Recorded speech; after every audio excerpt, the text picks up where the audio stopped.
Hey everyone, today we have a video on replacing the battery and thermal paste in a June 2012 MacBook Air 11-inch model.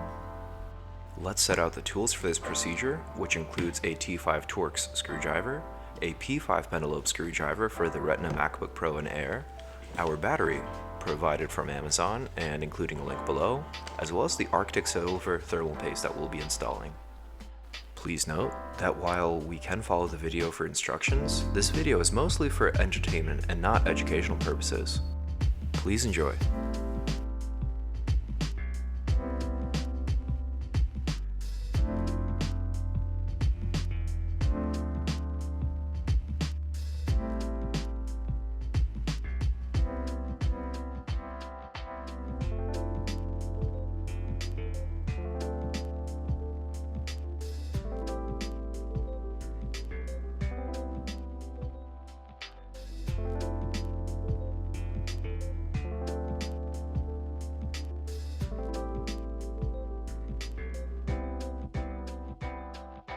Once we've removed the bottom case, we can begin by disconnecting the fan, which includes the large ribbon cable, as well as the few cables connected by the white zero insertion force connector.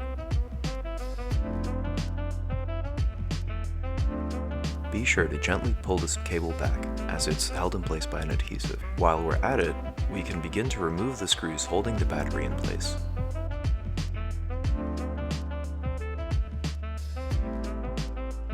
And once the screws have been removed and the battery connector has been disconnected, we can go ahead and remove the battery. Onwards to the fan.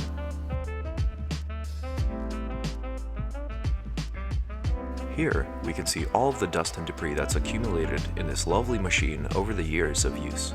That's nasty. We proceed by removing the screws that hold the MacBook Air's heatsink in place. And once we get all of these screws off, we'll be able to see just how much thermal paste Apple over applies when installing the heatsink. Let's get that out of the way for now. The amount of thermal paste is actually pretty astonishing. By the way, here's another view of all of the dust and debris that's accumulated inside of the MacBook Air's heatsink, leading to degraded performance over time.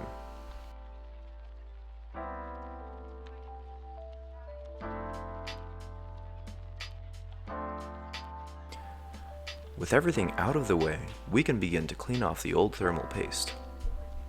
What I have in front of me is a couple of Q-tips dipped in rubbing alcohol, and I've already gone ahead and cleaned the thermal paste off of the internal heatsink.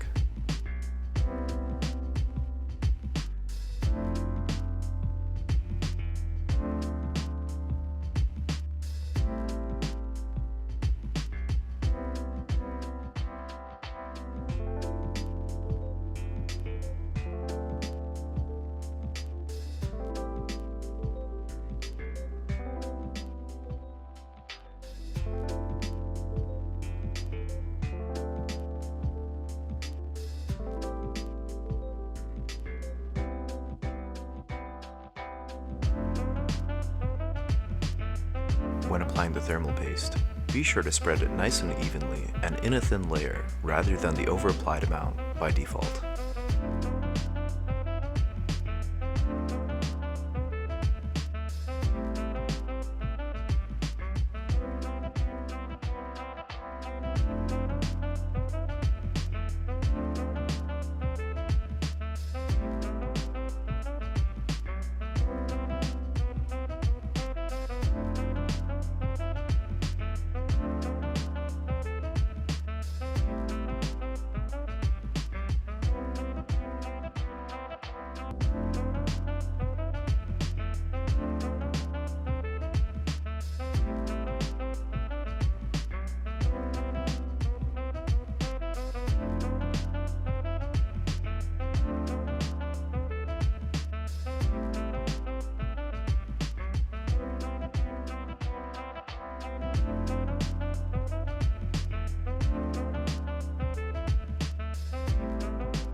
Nice. Last but not least, we begin to replace the battery. Please be sure to make sure that the connector is seated properly, and that everything is seated firmly into place.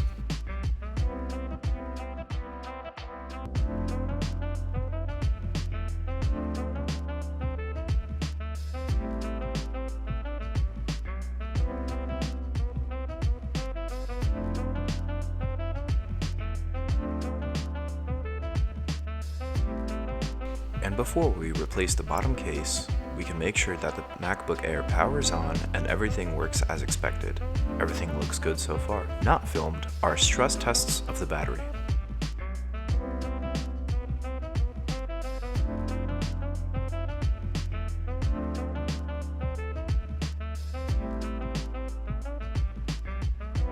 That's all for today's video, and thanks for watching. Be sure to like and subscribe for more videos, and be sure to leave a comment below if you'd like to see another video about this MacBook Air's thermal or battery performance. Music credits go to Ghostrifter Official, found on SoundCloud, and the soundtrack is Hot Coffee.